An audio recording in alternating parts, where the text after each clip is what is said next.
बोलिए बृहस्पति देव की जय। प्राचीन समय की बात है। भारत में एक राजा राज्य करता था। वह बड़ा प्रतापी तथा दानी था। वह नित्य पृथ्वी मंदिर में भगवान दर्शन करने जाता था। वह ब्राह्मण और गुरुओं की सेवा किया करता था। उसके द्वार से कोई भी याचक निराश होकर नहीं लौटता था। वह प्रत्येक गुरुवार को व्रत रखता एवं पूजन करता था। परंतु ये सब बातें उसकी रानी को अच्छी नहीं लगती थी। वह न व्रत करती और न किसी को एक भी पैसा दान देती थी। वह राजा से भी ऐसा करने से मना किया करती थी। एक समय की बात है, राजा शिकार खेलने वन को चले गए। घर पर रानी और दासी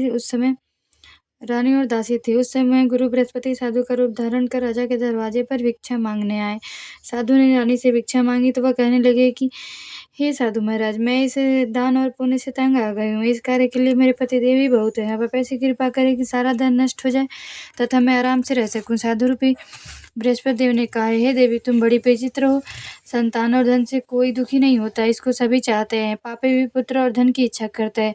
अगर तुम्हारे पास धन अधिक है तो भूखे मनुष्य को भोजन कराओ, प्याऊ लगवाओ, ब्राह्मणों को दान दो, धर्मशालाएं बनवाओ, कुआं, तालाब, बावड़ी, बगीचे आदि का निर्माण कराओ, मंदिर, पाठशाला बनवाओ, निर्धन की कुंवारी कन्याओं का विवाह करो तथा साथ ही यज्ञ आदि करो। इस प्रकार के कर्मों से आपका कुल और आपका नाम परलोक में सार्थक हो एवं स्वर्ग की प्राप्ति होगी। परंतु रानी साधु की इन बातों से खुश नहीं हुई। उसने कहा, है साधु महाराज, मुझे ऐसे धन की आवश्यकता नहीं जिसको मैंने लोगों को दान दूं, जिसको रखने और संभालने में मेरा सारा समय नष्ट हो जाए। साधु ने कहा, हे देवी, यदि तुम्हारी ऐसी इच्छा है तो जैसा मैं तुम्हें बताता हूँ तुम वैसा ही करना। बृहस्पतिवार का दिन घर को गोबर से लिपना, अपने केसों को पीली मिट्टी से धोना, केसों को धोते समय स्नान करना, राजा से कहना वाजा मत करवाएं, भोजन में मांस मदिरा खाना, कपड़ा धोबी के यहाँ धुलने देना। इस प्रकार 7 बृहस्पतिवार करने से तुम्हारा सारा धन नष्ट हो जाएगा। यह कहकर साधु महाराज रूपी अंतर ध्यान हो गए।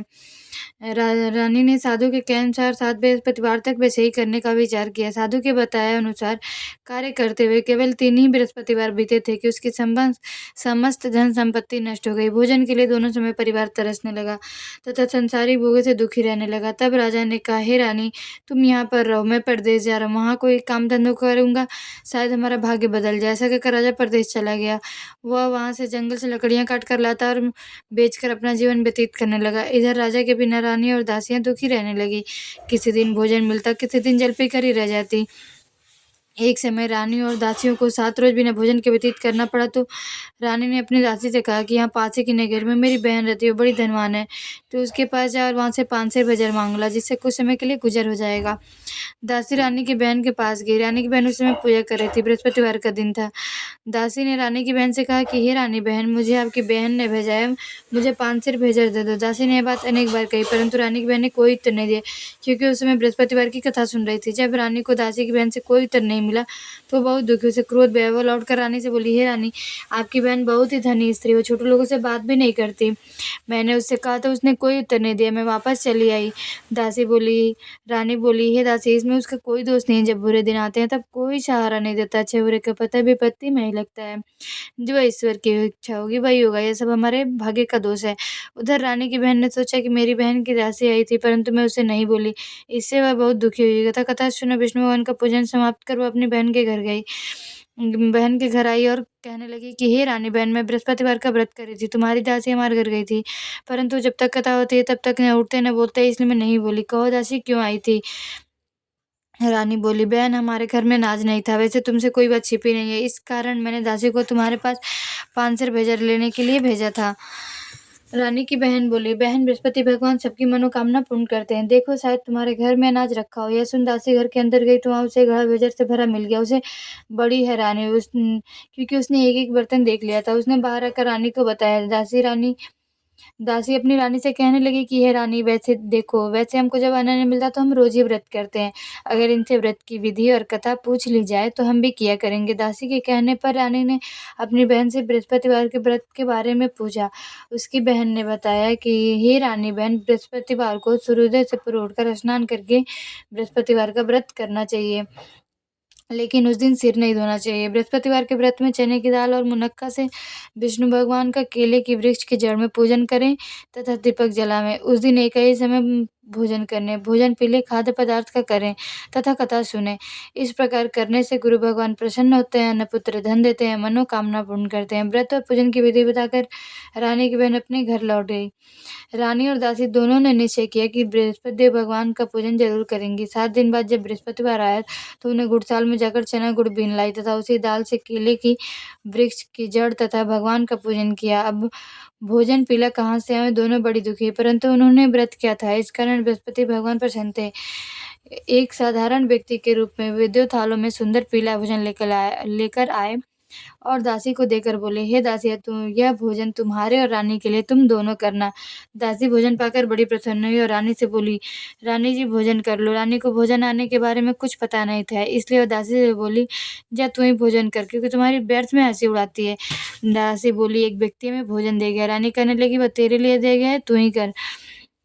दासी ने कहा, वो व्यक्ति हम दोनों के लिए 2 थालों में भोजन दे गया है, इसलिए मैं और आप दोनों साथ साथ भोजन करेंगी। दोनों ने गुरु भगवान को नमस्कार कर भोजन प्रारंभ किया। उसके बाद से प्रत्येक बृहस्पतिवार को गुरु भगवान का व्रत और पूजन करने लगी। बृहस्पति भगवान की कृपा से उनके पास धन हो गया, परंतु रानी फिर पहले की तरह आलस्य करने लगी। तब दासी बोली, देखो रानी, तुम पहले भी इसी प्रकार आलस्य करती थी, तुम्हें धन रखने में कष्ट होता था, इस कारण सभी धन नष्ट हो गया। अब गुरु भगवान की कृपा से धन मिला है तो तुम्हें फिर आलस्य होता है। बड़ी मुसीबतों के बाद हमने यह धन पाया है, इसलिए मैं दान पुण्य करना चाहिए। तुम भूखे मनुष्यों को भोजन कराओ, प्याऊ लगवाओ, ब्राह्मणों को दान दो, कुआं, तालाब, बाड़ी, बगीचे आदि का निर्माण कराओ, मंदिर पाठशाला बनवाकर दान दो, कुंवारी कन्याओं का विवाह कराओ, धन को शुभ कार्यों में खर्च करो, जिससे तुम्हारे कुल का यश बढ़े तथा स्वर्ग प्राप्त हो और पितर भी प्रसन्न हो। दासी की बात मानकर रानी ने इस प्रकार के कर्म करने प्रारंभ किए, जिससे उनका काफी यश फैलने लगा। एक दिन रानी और दासी आपस में विचार करने लगे कि ना जाने राजा किस दशा में होंगे, उनकी कोई खोज खबर नहीं है। गुरु भगवान से उन्होंने प्रार्थना की और भगवान ने रात्रि में राजा को स्वप्न में कहा, हे राजा, उठ, तेरी रानी तुझको याद करती है, अपने देश को लौट जा। राजा प्रातःकाल उठा, जंगल से लकड़ियां काट कर लाने के लिए जंगल की ओर चल पड़ा। जंगल से गुजरते हुए सोचने लगा कि रानी की गलती से उसे कितने दुख भोगने पड़े, राजपाट छोड़कर उसे जंगल में आकर रहना पड़ा है, जंगल से लकड़ियां काटकर उन्हें बेचकर गुजारा करना पड़ा है। उसी समय जंगल में बृहस्पति देव एक साधु का रूप धारण कराए और राजा के पास आकर बोले, हे लकड़हारे, सुनसान जंगल में तुम किस चिंता में बैठे हो, मुझको बतलाओ।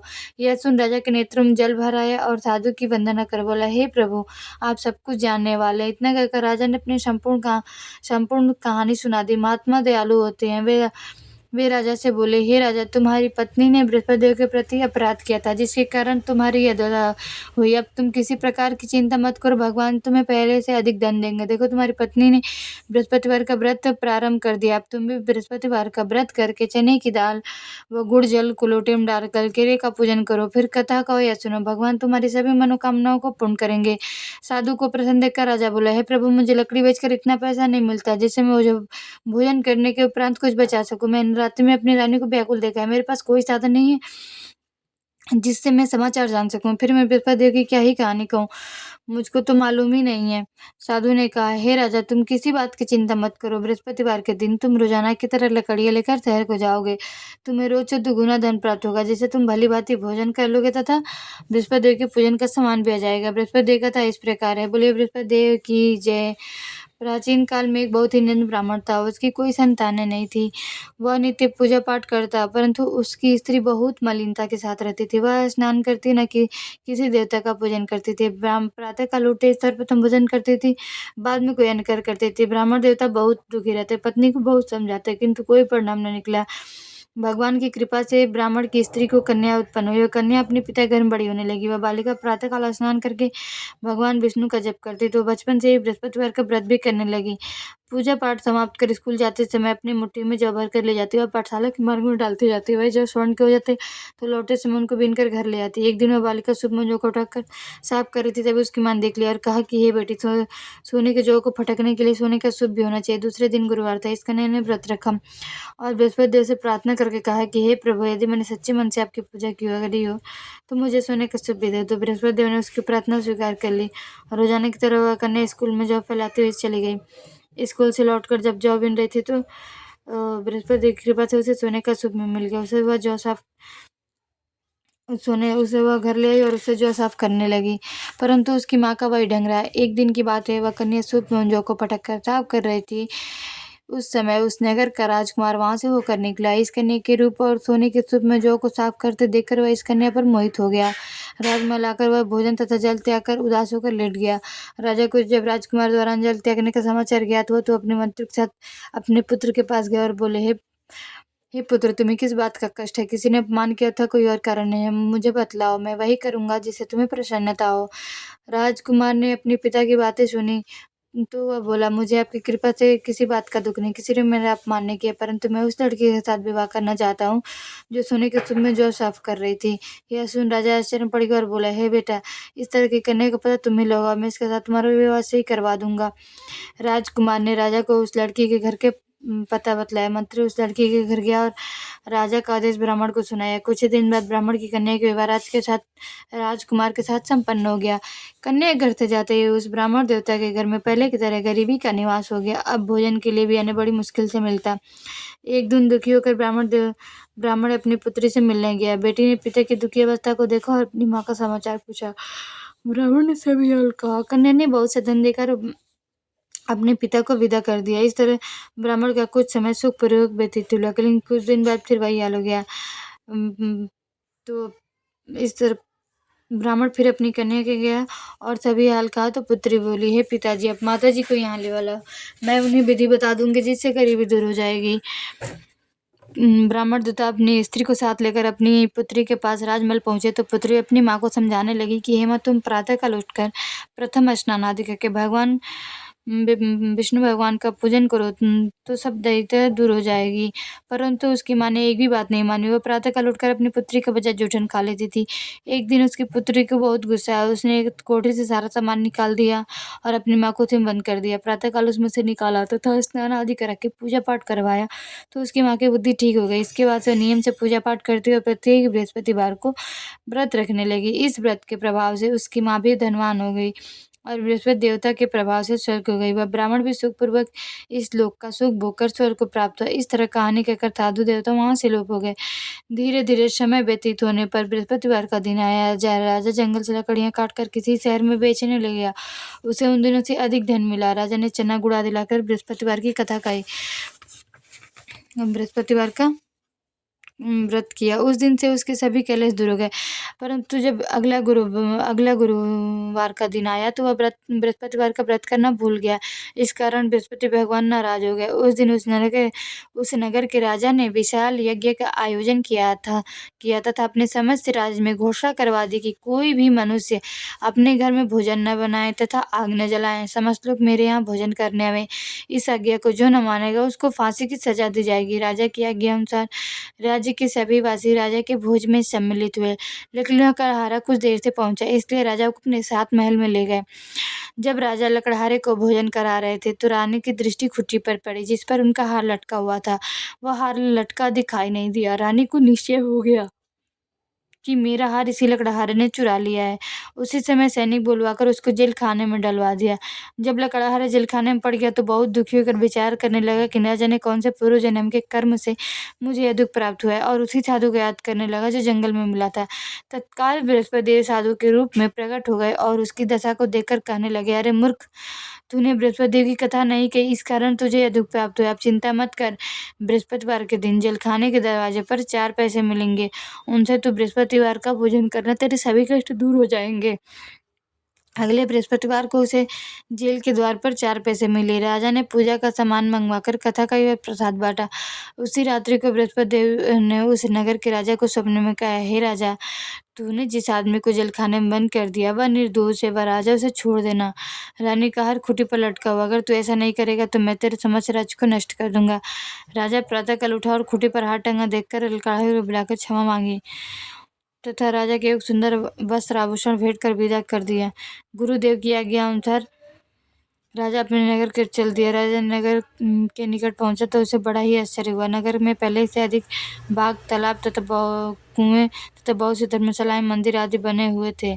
राजा ने पूछा कि यह किसके बाग और धर्मशालाएं? तब नगर के लोग कहने लगे, सब रानी और दासी द्वारा बनवाए गए हैं। राजा को आश्चर्य हुआ और गुस्सा भी आया।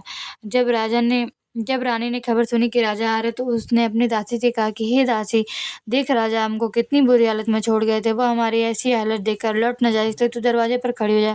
रानी की आज्ञा अनुसार दासी दरवाजे पर खड़ी हो गई। जब राजा आए तो उन्हें अपने साथ महल में लिवा लाई। राजा ने क्रोध करके अपनी तलवार निकाली और पूछने लगे, बताओ तुम्हें कैसे प्राप्त हुआ है। तब रानी ने बतलाया, हमें यह सब धन बृहस्पति देव के व्रत के प्रभाव से प्राप्त हुआ है। राजा ने तब निश्चय किया कि 7 रुपये तो सभी बृहस्पति देव का पूजन करते हैं, परंतु मैं रोजाना दिन में 3 बार कथा कहा करूंगा तथा रोज ये व्रत किया करूंगा। अब हर समय राजा के दुपट्टे में चने की दाल बंधी रहती तथा दिन में 3 बार कथा कहता। एक रोज राजा ने विचार किया कि चले अपने बहन के यहाँ चलें। इस तरह का निश्चय कर राजा घोड़े पर सवार अपनी बहन के यहाँ चल दिया। मार्ग में उसने देखा कि कुछ आदमी मुर्दे को लिए जा रहे हैं। उन्हें रोककर राजा ने कहा, अरे भाइयों, तुम मेरे बृहस्पतिवार की कथा सुन लो। वे बोले, लो, हमारा आदमी मर गया, इसको अपनी कथा को पढ़िए। परंतु कुछ आदमी बोले, अच्छा, कौन तुम्हारी कथा सुनेंगे। और राजा ने दाल निकाली और कथा कहने शुरू कर दी। जब कथा आधी हुई तो मुर्दा हिलने लगा। जब कथा समाप्त हुई तो राम राम करके वह मुर्दा खड़ा हो गया। राजा आगे बढ़ा। उसे चलते चलते शाम हो गई। आगे मार्ग में एक किसान खेत में हल चलाता मिला। राजा उससे बोला, अरे भैया, तुम मेरे बृहस्पतिवार की कथा सुन लो। किसान बोला, जब तक मैं तेरी कथा सुनूंगा तब तक 4 रह जोत लूंगा, जब अपनी कथा किसी और को सुनाना।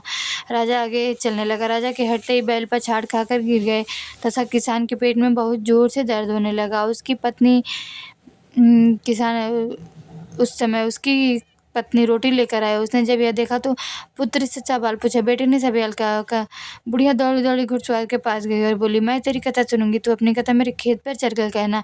राजा ने लौट कर बुढ़िया के खेत पर जाकर कथा कही, जिसको सुनते ही बैल खड़े हो गए थे तथा किसान के पेट का दर्द बंद हो गया। राजा अपनी बहन के घर पहुंच गया। बहन ने भाई की खूब मेहमानी की। दूसरे रोज राजा प्रातःकाल जगा तो देखने लगा कि सब लोग भोजन कर रहे हैं। तो राजा ने अपनी बहन से कहा कि हे बहन, ऐसा कोई मनुष्य नहीं है जिसने भोजन नहीं किया, तो मेरे बृहस्पतिवार की कथा सुन ले।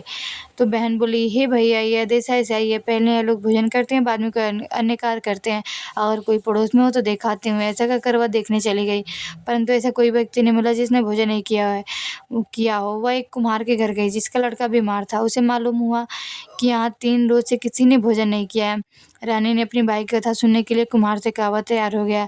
राजा ने जाकर बृहस्पतिवार की कथा कही, जिसको सुनकर उसका लड़का ठीक हो गया।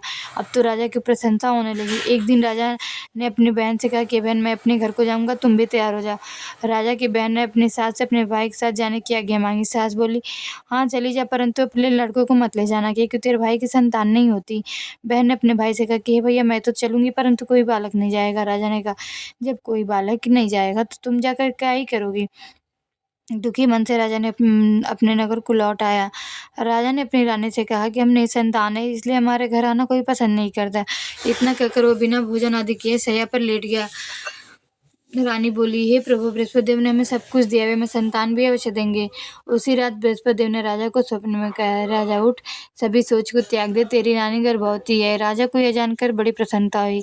9 महीने रानी गर्भ से एक सुंदर पुत्र पैदा हुआ। जब राजा की बहन ने शुभ समाचार सुना तो बहुत खुश हुई तथा बधाई लेकर आई। तभी रानी ने कहा, घोड़ा चढ़कर तो नहीं आई, गधा चढ़कर आई। राजा की बहन बोली, भाई, मैं इस प्रकार न करती तो तुम्हें औलाद कैसे मिलती। बृहस्पति देव ऐसे ही हैं, जिसके मन में जो कामनाएं रहती हैं सभी को पूर्ण करते हैं। जो सद्भावना पूर्वक बृहस्पतिवार का व्रत करता है, पढ़ता है अथवा सुनता है और दूसरों को सुनाता है, बृहस्पति देव की सभी मनोकामनाएं पूर्ण करती हैं।